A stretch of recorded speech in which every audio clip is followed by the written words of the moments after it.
Akkam jirtu maatiiwwan Milkii Tuubii biyya keessaa fi biyya alaa teessanii kan hordoftan.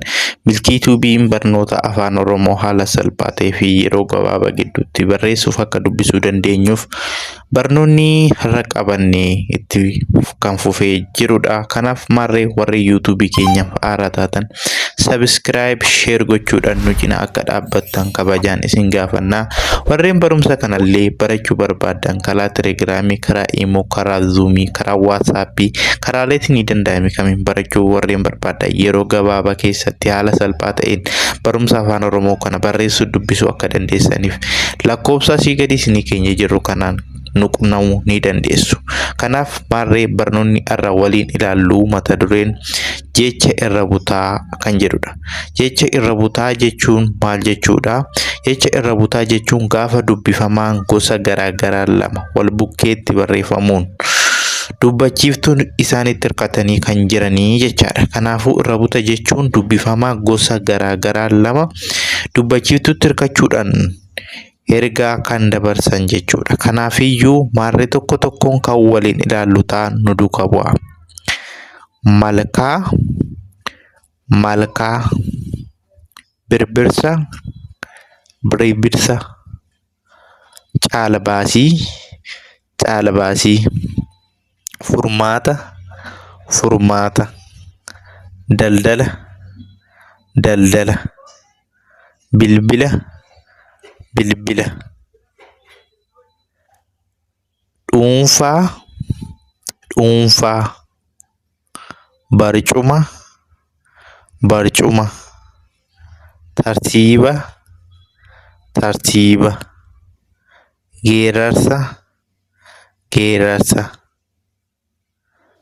ijaarsa, ijaarsa, barbaachisaa, barbaachisaa. Kanaafiyyuu jechoonni irra butaa kuni amma fakkeenyaaf dhuunfaa kan jedhu kuni irra bunni isaa eessatti argamee eessa kan jennu naaf ifaa kanaa jechaadha. Dhuunfaa aga asiitti sagalee tokko, aga faa'edhu kunis sagalee tokko, sagalee lama.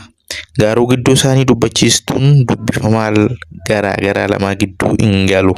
Irra butaa akkuma jennu oggu dubbannu osoo dubbachiistuu gidduu isaaniitti hin dubbatiin irra dabarree kan dubbisnu, irra bunnee kan dubbisnu jechaadha. Qooqii dubbii keenya maal ta'a?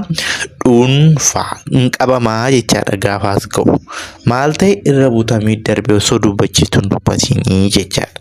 Kanaafiyyuu dhuunfaa kan jedhu keessatti irra bunni eessatti argama? Naaf ifaa kana jechaadha.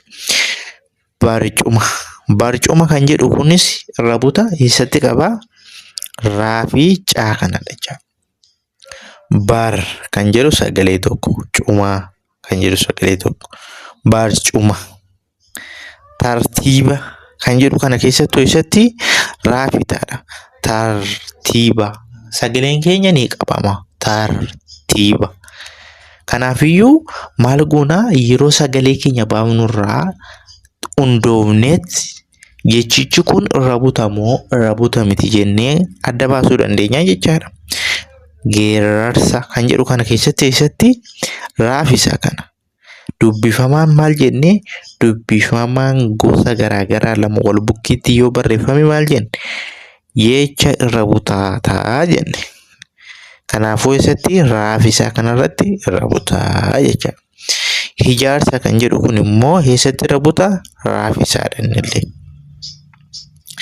Raafisaan kun irra butaa jechaadha. Barbaachisaa kan jedhu immoo eessattidha? Barbaachisaa. Raafibaa kana jechaadha. Irra butamee kan darbame jecha sagaleen keenya.